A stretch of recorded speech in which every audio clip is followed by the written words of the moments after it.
In the driving Gabba rain, the perfect cats were sublime, while Toby Greene cops a suspension for a record 23rd time. The Western Derby was turned on its head by the Harley Reid show, while Sammy Draper becomes the latest pantomime villain for the Crows. The Pies piled on 8 in a row to put the premiership hangover to bed, and can anyone in the blowfly on his head to look towards a massive round 7 which kicks off tonight. This is Triple M Footy's midweek rub with 2014 Anzac Day medalist Joey Montagna. Hello, Rabsy. We're going a bit rogue today, We're going a little bit right. It was sitting on his head for 45 seconds, Joey. I know. What do you do, though? Smack it? Something. A man nominated for both Goal and Mark of the Year in 2006 Anzac Day clash, Daisy Thomas. Yeah, it's probably a good day to be going a bit rogue too, because usually I'm pumped to be here, but today I am not. Touch on that in a sec. And if the AFL media had a two-up king, it'd be this man, Damien Barrett. I just want to get back to that fly. It was a big fly. It was wasn't it? It was a huge fly. You don't feel it. I think BT asked if it was a cockroach at one point. Interesting. So you're not happy. You used to play two-up in the old days? Yeah, I've had a go at pretty much every gambling form over the journey, Joey. And, could never get the coins to spin the way you wanted it to. So you're not happy, Daisy? No, I'm off yours. What's wrong? Why? Well, there's a big event in town, and it's not the footy this week. The Live Golf has come to Adelaide. Yes. Today's the Pro-Am day. So Yep. when general punters get an invite, they can go over and rub shoulders with some of the golfing greats. Dustin Johnson's over there, John Rahm, Cam Smith, of course. Bryson DeChambeau. Bryson DeChambeau. I was scheduled to go across and play. In the Pro-Am? In the Pro-Am With John today. Rahm? With one of the greats. You know what happened? What happened? I'm sitting here talking to you, Clarence. This is horseshit. Where would you rather Genuine. be? It's I would called a rather be in professional. Adelaide. It's called a professional career. I And know, like which the fact sucks. you're taking it seriously. Yeah, this is, I don't know if this is my shtick, this professional career business. What about when you walked in, Rabsy goes, you could have actually done this from Adelaide. Which You've gone, was well, no, another thanks for slap telling in the me face. that. Although with an 11 o'clock tea time, it would have made it interesting. Sorry, Rambo, just 1 second. I've got to get back to the midweek rub. Apparently, he's a big fan of the midweek rub, though, He so he is. might have been okay with it. Really likes Bertie betting. Vince caused a few problems for the whole station with that question he asked a year ago. Yeah, and the about fact Live that Golf, was which is still 4.5 going. minutes of dead air, that question. That's going to get a fair run throughout this week, isn't it? I Well, that's saw what him- happens when you have a few beers before you go on radio. Sometimes that can I happen. don't think he'd had a few beers in his defence. I think he just got a little bit wayward in his of questioning, course. Joey. Again, that's a professionalism coming out of him. So Anzac Day round kicks off tonight. Oh, You both yeah. have been involved in Anzac Day clashes. Well, Joey in the sort of quasi. Well, he's a medalist. He is. Prime time over in New Zealand. We talk about this day every year, or this week Yes. every year. You are an Anzac Day medalist. Just remind people who are coming to our show for the first time how you, playing for St Kilda, is an Anzac Day Exactly medalist. right. Sick of all these Pendles as an Anzac Day medalist and Swanee's won a couple. I Purdy never won get, I never three. get mentioned in this category. Well, with St Kilda trying to branch out and try and commercialise the club a little bit. Went 2 years in a row. Went and played over in New Zealand on Anzac Day. First year against the Sydney Swans. Second year against the Brisbane Lions. Fair to say they didn't end up going too well. We lost both games. Didn't quite draw the crowd that they expected. And that was it. Fizzled out. So there's only been 2 Anzac Day medalists outside of Who was the other one? Australia. Good question. We played the Sydney Swans and they smacked us. So I'm not sure who won that one. Josh Kennedy. So you picked up an Anzac Day medal in a losing team? Yes. Even, I Yep, see, yep, even yep. more meritorious. So, Where is it? I think Mum and Dad have anything that's valuable at my How many medal. kickings did you have?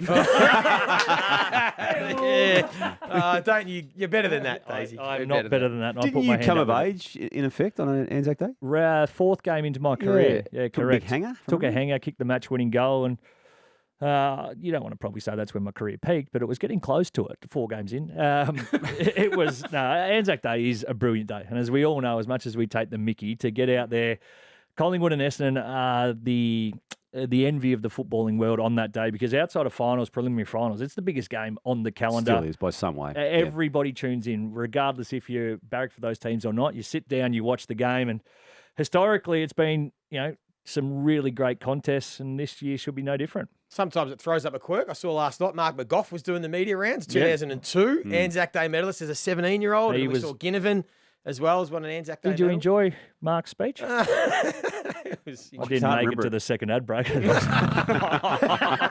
Take us through Anzac Day. Though pre-game, you got the last post, the national anthem. What's it like? This stuff still gives me goosebumps. My favourite part is walking onto the ground still when you leave the change rooms and you go up and you position not seeing the crowd. You go above that until you get to ground level and you hear the roar. So that's the first part. No, as I say, 4 games into a career in front of 100,000, that is mind-blowing stuff. You can't sort of experience it unless you have, if that makes any sense. But then the last post, the eeriness and the quietness of all of that, it's slightly scary, if you will. You sit there and you're sort of not really sure what emotions you're feeling because you do feel a large array. And then you get into the national anthem, and then as the crescendo comes for the last bit of it and the crowd starts to roar, you don't touch the ground. Your chest out, shoulders back, and you are just running around going, what is all this about? And then, of course, there's a footy game to play after that. The first 5 minutes, like a final or a grand final, it is just on. It is epic. Most players running on adrenaline rather than any footballing nous. And then from there we play. And Damo, the Anzac Day Eve game has become a real highlight as well. The dimming of the lights. Those players have to stand for about 10. It's a 10 to 12 minute ceremony, but it is pretty special. And the darkness, isn't it? And the lights and the horse and the pageantry around it.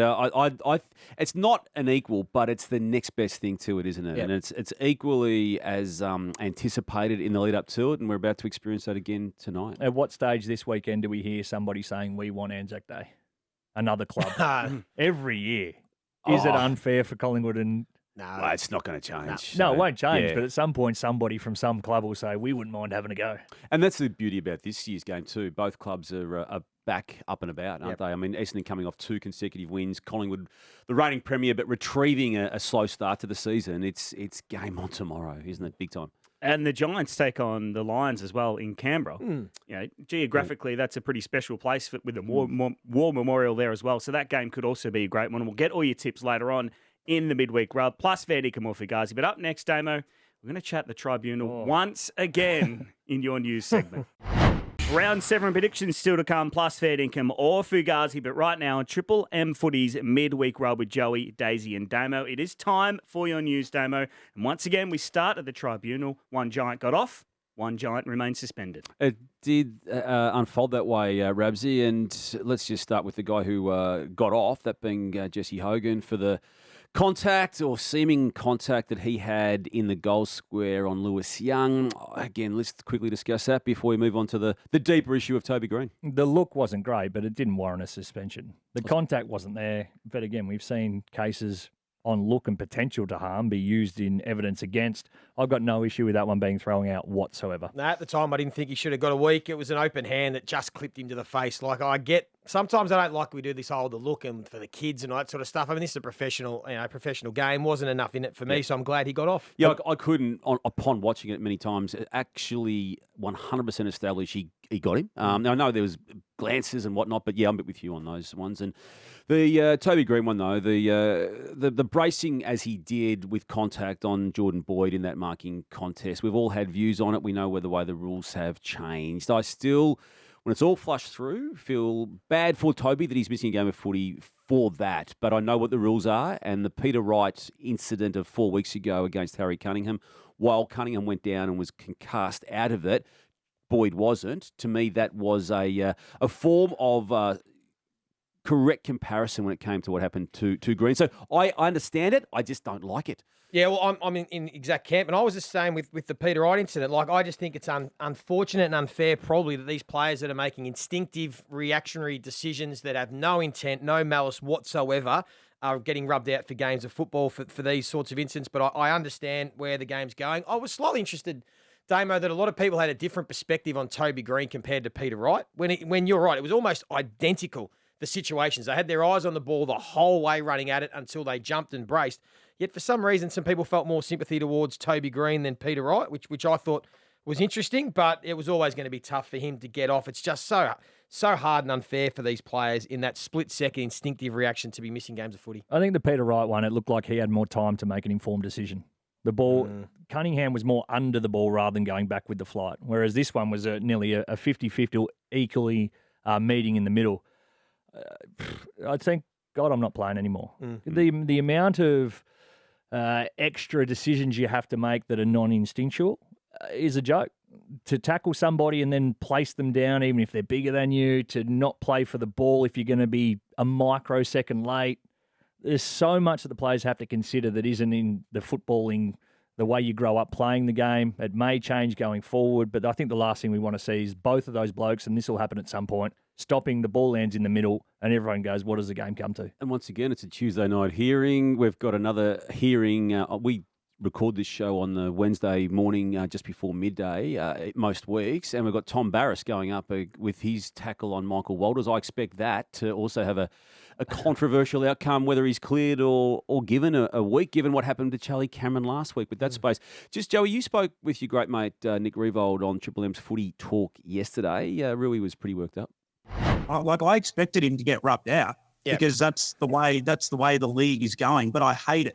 All it's doing is safeguarding the AFL so that in 10 years' time, when a player goes to pursue legal action against the AFL, they can say, oh, yeah, but look, we had this rule 10 years ago where if you made contact with the head, you got suspended. So we didn't condone it.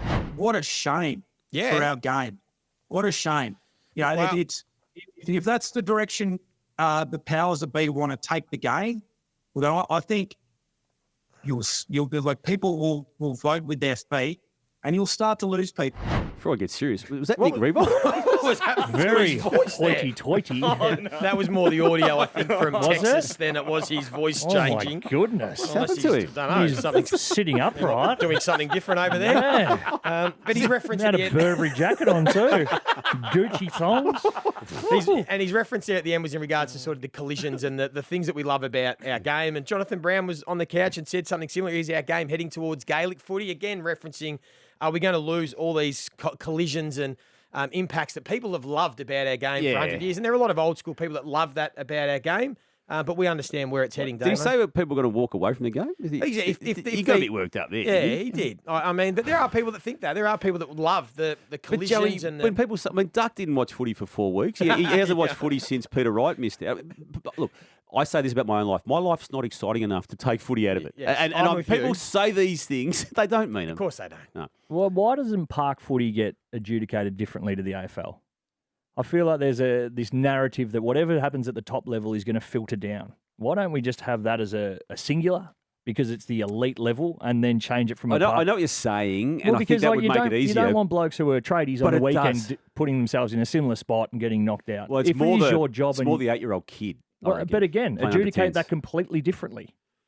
Yeah, no, I hear what you're saying. Elite talent pathway is the same. Adjudicate them like the AFL and streamline it, because these things need to happen in our sport. There needs to be contest. If there's not, to that point, it turns into Gaelic football, and that's not what people come to watch. Another Triple M product had Tex Walker speaking yesterday about certain situations that are going against the Crows. The AFL came out afterwards and said basically the umpires got it wrong. Does that help? Does that make you feel better? Does it? No. Doesn't do anything for you, does it?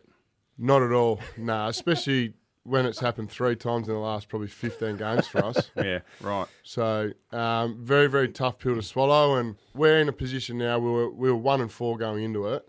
If we go 2-4, does that kickstart your season a little bit? Maybe, maybe not. That's off the Roo Ditz Loz show, Triple M Breakfast Radio in Adelaide.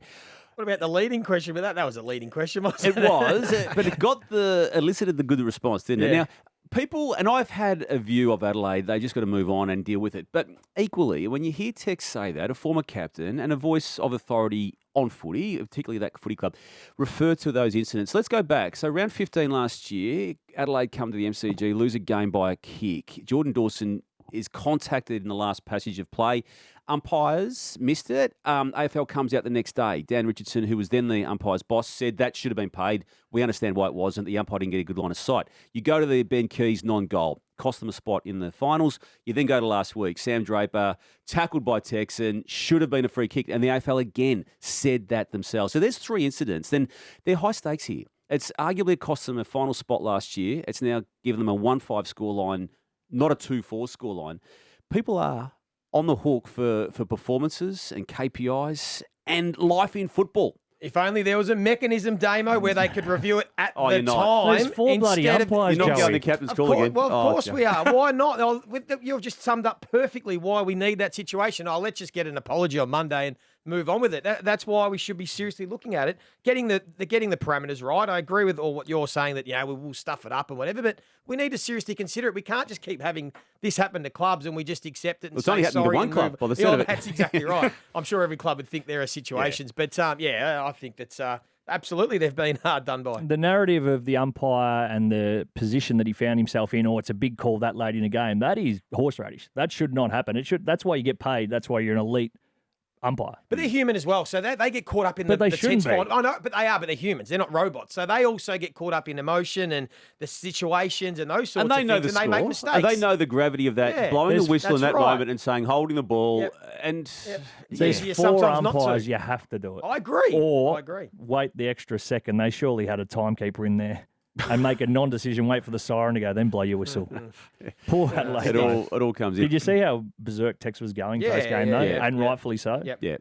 Yeah, I did. Max Holmes, they drafted him, the Cats, at the end of 2020, which was the first of the 2 COVID years. And I think there was a feeling in the footy community, maybe even some people at the Cats, they were getting an athlete in to play football. But what they established, and maybe the recruiters knew anyway, this is a footballer who's an elite athlete. And there's a difference. We've seen the experimental types of players over the journeys. This guy is a gun and was rewarded yesterday with a 4-year contract extension of the nature of $750,000 per year, worth every cent in the way these player wages are going, and is putting together a very, very nice season of football for someone who is only in his 4th season and has had some interruptions with it. Yeah, well said, Damo. I think spot on. I think that's about right for his price. Well done to the Cats for keeping him. I sort of didn't really buy into it. I don't know how strong it was that he was going to leave because of what happened on the grand final week. He wasn't happy. Of course he's not happy Yeah. because he didn't get selected for a grand final. Like, I understand that, but I don't think that's enough. And it was a hamstring that he was subbed out for in the prelim Yeah, final, and he yeah. felt he's ready to go. The Cats, I think, made the right call. Didn't want to risk someone who was subbed out with a hamstring issue in the second last game. Paddy Dangerfield on the 19th of December 2019 went on radio and said he has Judd-like qualities. 19? 2019. Before? No, I think it must have been a bit later. I reckon, Oh, because- that's what this is well, referenced that's when he as. was 16 or 17. Judd likes traits, best player in the competition. He's only drafted in 2020. Yeah, 2022, 12th of the... Oh, 2022, yes, yeah. you said 2019. Yeah, Sorry. Yeah, yeah. Sorry, yeah, that makes sense. And he did say that, 2022. yeah. best player in the comp. Mm. It's a big rap. It's a massive rap.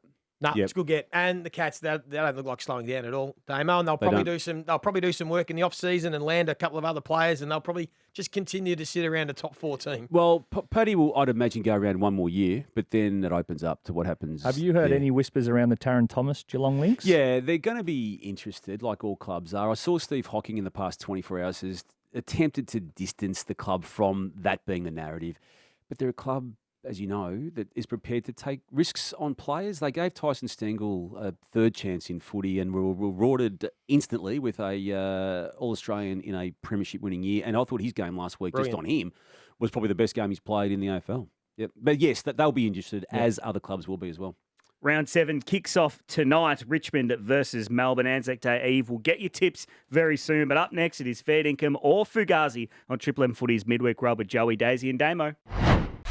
Now on the Midweek Rub, it's Fugazi, it's a wazi, it's a woozy, it's a... He's the most talked about player in the AFL and he's only turned 19. Harley Reid can write his own dollar figure on his next contract, Damo. Absolutely fair dinkum, and he deserves to be able to do that in the space of, I'll say 6 matches, which he's played, but the past 3 have been extraordinary. One being a loss to Sydney, and then instrumental in a massive win against Richmond, and equally instrumental in a bigger win against the crosstown rival in the Derby last week, Fremantle. Love this guy's backstory. Love what he's doing this year. Maybe the biggest name in the game as soon as end of 2025. Anyone want to argue? Couldn't agree more. Spot Yeah, on. we've said it a million times and we'll say it a million times again. Just cannot It's get enough good of to him. watch. Cannot get enough. And it's a shame he'll probably be rested this week because you turn on West Coast games to watch him.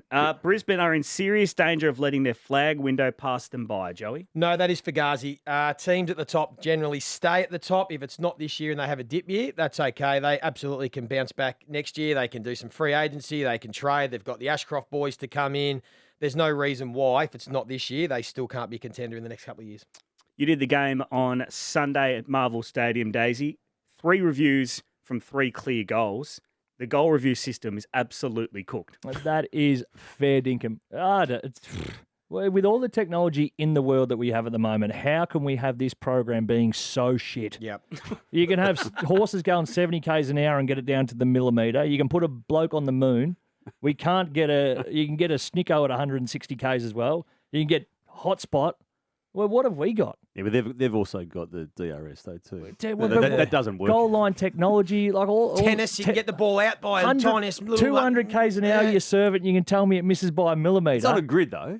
Well, I'm not making Ours are excuses. four poles that I don't agree move, with you. Damo. It's not a Rubik's Cube either, our game. Why can't they, Damo? Why can't they instruct the goal umpires to make a decision, and then Surely- if it's incorrect, we will soft review it while you make your decision, and if we need to call it back and it's incorrect, we'll do that instead of getting them to review before they make the Yeah, call. Joey. It's not that hard. Of all the ways we got to improve this, surely that's the starting point Not that option, hard. isn't it? Yeah. That's the one. If you think And- it's a goal, call it a goal, Yeah. and then we've got time to look at it in between the because goals. we were told and assured that it was reviewed Every anyway. goal So, is so apparently soft don't reviewed. waste the 50 seconds and then review it. Yeah. So Yeah. no, I'm with you on that aspect of it. If this continues next year, people will talk about going away because of the state of the game. People will stop going because this is a serious cause of frustration. It takes the complete air out of all great moments. You were calling the game, I think, weren't you? Oh, my goodness, on yeah. the weekend Yeah. when it was a Mate, problem. we were on Yeah. the wing and a ball hit the post and took off on a 45-degree see it. angle, You and the could see goal it, umpire yeah. said, "I think it was a goal." Come on, champ. Do we think the Adelaide final decision last year that cost them the finals, has that made the AFL It's make the sure single reason they're Yes. doing it that this they're way. checking every single decision? It is the single reason they're doing it this way The this second year. quarter went for 38 minutes at Marvel Stadium. It's just ridiculous. It was. Joey, West Coast winning is bad news for North Melbourne's quest to avoid the spotlight. Oh, that's fair income. Yeah, that hasn't helped, absolutely. At least North Melbourne had a buddy that was lumped in the basket with them, and they had someone they could look to and be like, yeah, we're in it together. Now it's just North Melbourne on their own, and it's not helping them. It's not good, and it's tough to see any light at the end of the tunnel. I'm going to stick with you because you do work for Fremantle. West Coast winning is bad news for Fremantle's quest to avoid the spotlight. Yeah, that's fair income too. Absolutely, especially in the derby over there for West Coast to do what they did to Fremantle, mate. I think Fremantle can. West Coast can keep winning more games of footy. If you take their body of work over the last 3 weeks, they are playing really good footy, so they've got more wins to come. Damo, if North can't get competitive, they risk losing a generation of good players. Absolutely fair income again, Rabsy. I've done some numbers on this. Eddie Ford has 1 win, 26 or 27 losses. Harry Sheasels, 3 wins, 26 losses. George Wardlaw yet to play in a win over 2 seasons, 13 matches for no wins. Ben Mackay last year left North Melbourne on the back of an 8-win, 63-loss career as a North Melbourne player. LDU as well. LDU is now 91 contracted games. to the end of next year. Yeah. Nick Lucky played his 100th game on the weekend just gone, has had 20 wins. They're numbers that are historically horrific, and it will cost North Melbourne players. Daisy, we know what these two think about Geelong, but we have to seriously treat them as a flag threat again. That's fair income. From what they're doing, it's very hard to mount any case in the opposition for that. You just got to respect them as a footy club, first and foremost, for how they continually put themselves at such a high level, never want to publicly admit or go down the line of, no, this isn't our year. They sell the dream every year, and they're good enough to back it up.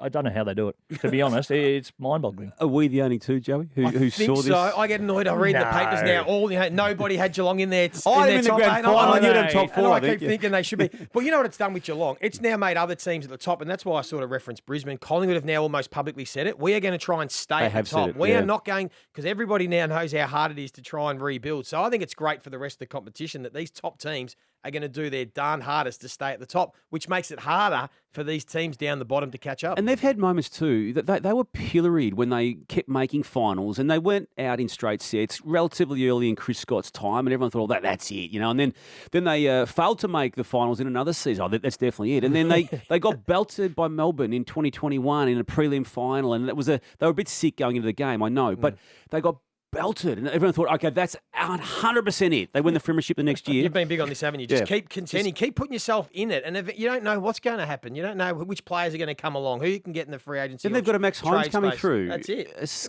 Cooper, Ollie Dempsey now. Sullivan. and- Ollie yeah. Dempsey, yeah. Yeah, Connor O'Sullivan. Yeah. Helps we didn't get pick 7 and Jack Bowes too, Damo.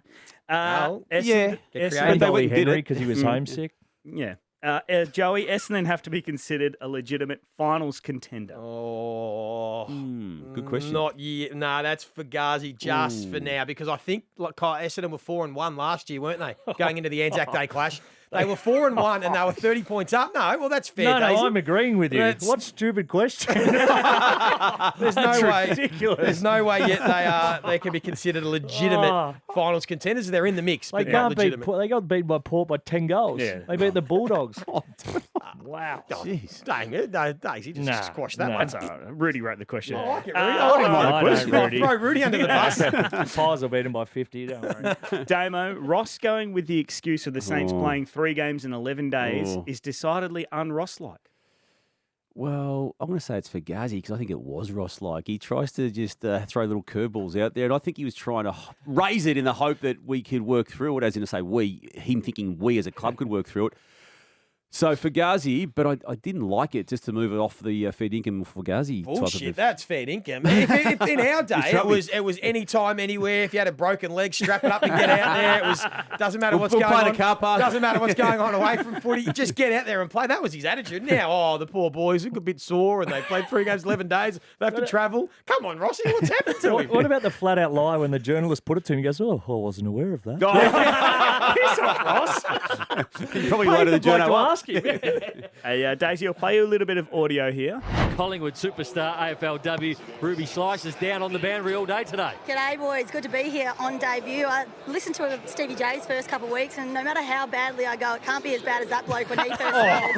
So fingers crossed for me down here as he's up there comfy in his box eating his pies.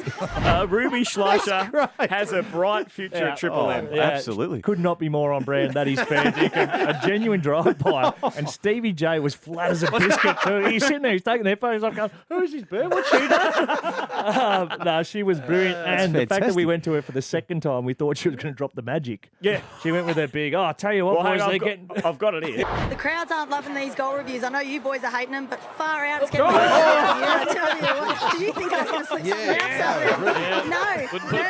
I made 1 strict rule, no F-bombs on my debut. But it sounded like she was lining up for a bit. Who was producing that one? Was that you? Yeah. You had to hand over the button. Is it? Oh, a little bit. Well, once it's live, we actually can't dump. Once the game starts, because you can't call a footy game 10-second delay. Yeah. True. But we've got a producer who doesn't like to That's stump. scary. So just on Ruby, she's got a bright future at Triple M. Damo, so does Harley Reid if he wants it. Harley, we really appreciate your time on 6PR Footy. We could talk to you all night, but we've got to let you go. Thank you so much and congratulations on the win. No, thank you. I don't think Mundy likes me giving me the one. Absolutely. We've got to sign him up, actually. Is he still a free agent when it comes to media contacts? That's fair dinkum. Well, he might have a contract with the West Australian given how many papers he's sold. He's provided copy, yeah. I love the way he did that. And you could see he rode the votes as they were being unrolled on the public. Did you like that? I liked it. I didn't mind. Yeah. I hope they do it. They should do it Anzac Day. What I liked most, though, was how Yo knew what he was and Reid knew what he was. And they were both, I want to get this award. So I'm glad he did that.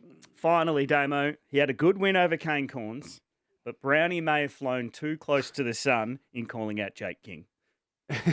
That too was fair dinkum because as Jake pointed out a matter of minutes after he said he was a chump and wanted to take him on in the ring, he said, Brownie, I could have one arm behind my back tied and I would still beat you. And Brownie goes, yeah, you probably would. A huge round 7 kicks off tonight. Richmond versus Melbourne at the MCG. The now traditional Anzac Day Eve clash. We'll get your tips for that and the rest of round 7 next on Triple M Footy's Midweek Rub. Footy Mania continues on Triple M starting tonight. Richmond versus Melbourne. Joey Montagna, the traditional Anzac Day Eve clash. Yeah, love this occasion. Looking forward to the game. Both teams coming off the bye. Hopefully for Richmond's sake, they can just freshen up. They get a few trips back and they can give the great effort that we saw from the first sort of 4 weeks of the season. But I think Melbourne, certainly this weekend, I think they bounce back and win. You're making them your certainties? They're my certainty, Melbourne, yeah. I'm not going to make them my certainties, but I will have them winning this game pretty easily. I'll follow you in, Joey. Certainties this week for me. Essendon versus Collingwood Days. You spoke about this match off the top. You played in a few of them. How do you see this playing out? I think if the Pies can reproduce what they did on the weekend against Port, they're going to be mighty tough to beat because it's a different style to what the Bombers bring. They want it in the contest. They want to win the contested possession. They want to get it done from clearance, whereas the Pies, I think, are happier just to have it on the outside with a little bit more applying that pressure than getting it done from turnover. I think the weather's going to bring Essendon into it a touch, but I think the Pies will get it done late in that one. I'm going to make Collingwood my certainty for the round. I loved how they have now come back, and what they did in that second quarter against Port Adelaide last week was enough to convince me that what I'd seen previous to that in the resurgence of form is enough to beat Essendon on Anzac Day. For me, all eyes are on Essendon to see what Essendon team it is. If they can cause an upset, then we do start to take them legitimately and seriously. If they get beaten comprehensively, you think, oh, it's the same old Bombers. So all eyes on Essendon. Just quickly, Joe, what did the Pies do different last week that they hadn't done so far in 2024? They just ramped up the pressure. Their forward half game. I love the mix of all those smalls in the forward half. And when they're all up and about doing both sides of the ball, they're so hard to stop. The Essendon edge component is going to be interesting with this, because I'd imagine Collingwood, whether they formally table it at a meeting, but equally amongst the coffees the players will have, it'll be in their minds there somewhere. Hey, this is us. This is our style. You wouldn't mind running your shin into that edge. Because it is a rounded at best. Listen to this. There's the point, and it's just been rounded off. Essendon Edge finals, please. There is drinking the Kool-Aid. Second game on Anzac Day. Damo, GWS versus Brisbane up at Manuka. I'm going to give Brisbane another chance in this. Obviously, the Greene absence with the suspension coupled with the Taylor unavailability through concussion and Canelio being out on top of all of that, I just not prepared to write Brisbane off just yet, and I reckon they're going to get the win on this one. I'm with you on that one. I think the Taylor out's massive. It was the Curnow-Mackay combination that got it done in the end against the Blues. They were good for a half. I think something similar can happen with Brisbane if they get Hipwood and Danaher firing and there's too much firepower with not enough up the other end. You mentioned those injuries. Brent Daniels is a cloud on him as well. As we speak, he's a hugely important player. So I think we're all together. I'm going Brisbane as well. I think this is like the Melbourne game for Brisbane. It's almost season on the line sort of stuff. And I expect they're too good. Brisbane should bounce back and win this one. They are underdogs, but it's not a stark underdog, but they are the less favoured team. So that might be my outsider then, Brisbane. Damo, I'm going to stick with you because the Friday huddle team is all going over to Adelaide for this game. Port Adelaide versus St Kilda Friday night. Well, Port will win this game because that's what Port does. It beats a team that it's meant to beat at home. It just doesn't do the opposite to that, which is a problem. So Dixon will come back in. I'd imagine that will straighten them up. I know Max King's meant to come back in, Joey, as we speak. He's right to play, is he? Yeah, so that'll help the Saints as well. But I don't like what I've seen from the Saints in the past 3 weeks. Ross is making excuses, as we just touched on. It's unlike Ross to be doing that, and I think Port will bounce back. They need to, because they were badly beaten in the second, or from quarter time onwards against Collingwood. There's got to be a Ross response, doesn't there? Surely. Yeah, you'd like to think so. Yeah. His ability to get groups up after that flat performance, he said it wasn't like them.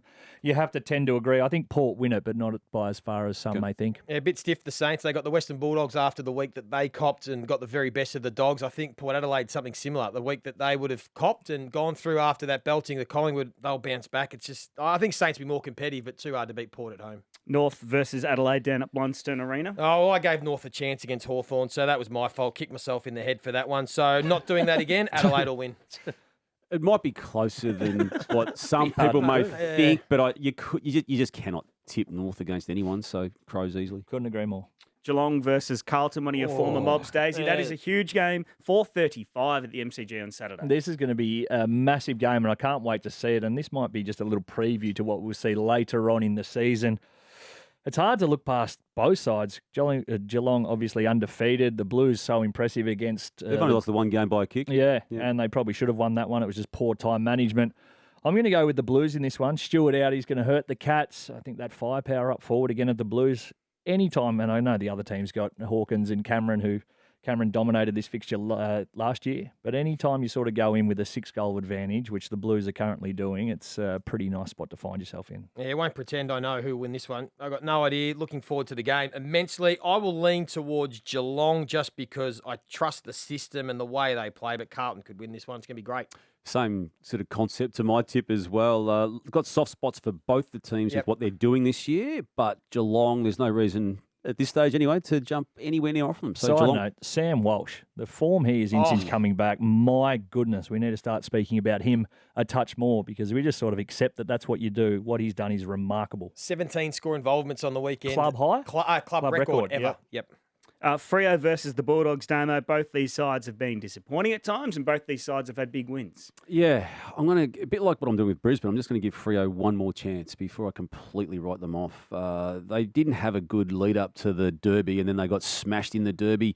They don't kick goals. They only had 4 goals for three-quarter time last week. That was coming on top of 3 consecutive 9-goal match performances in the previous 3 weeks. So I'm just going to give them one more chance in this game, so Dockers over Dogs. But I like what the Dogs did last week. I think similar to your point about Essendon, we watch on with the Dogs. Very, very good last week. If they come out and produce an absolutely putrid performance and get beat again, well, you go, well, here it is. Here's the merry-go-round. Here's the roller coaster that the Dogs fans go on. I'm going to be tipping the Western Bulldogs for that fact. They need a win. They come up against a side that's horribly out of form. What they produced last week will be good enough to beat the Freo Dockers, and I think they will. Too bad to be true last week, Fremantle. You take away that game, their other 5 have been very strong performances. I know they're kicking low. I know they're kicking low scores, but they're also stopping the opposition kicking scores. So I think Fremantle will win this one. Gold Coast versus West Coast Days at 11:40 on Wednesday morning. Harley Reid probably won't be playing. He'll be rested. Oh, for this okay. game. Well, that changes my entire tip. It doesn't. Gold Coast for me. I still don't. Look, well done to West Coast for winning a couple of games, but I think their reality is still they're a fair way off it. Yeah, I think the safe option here is Gold Coast, but not confident, but Gold Coast. Yeah, lean towards Gold Coast, but I reckon West Coast will be in this up to their eyeballs. And finally, rounding off a massive round is Hawthorn versus Sydney at the MCG at 4:05 on Sunday. Yeah, looking forward to listening to the Sunday Rub boys call this one, but Sydney Swans will win. They play well at the MCG. Will win, no doubt. Yep. It's hard to know what Hawthorn beat last week in finally getting a win against North Melbourne, so Swans easily. Not much is the answer, Damien. Swans easy. Well, you can catch every game live on Triple M and the Listener app starting tonight with the Anzac Eve clash between Richmond and Melbourne tonight. And the Thursday Rub, which is now the Wednesday Rub, kicks off at 6 p.m. tonight as well. This has been Triple M Footy's Midweek Rub.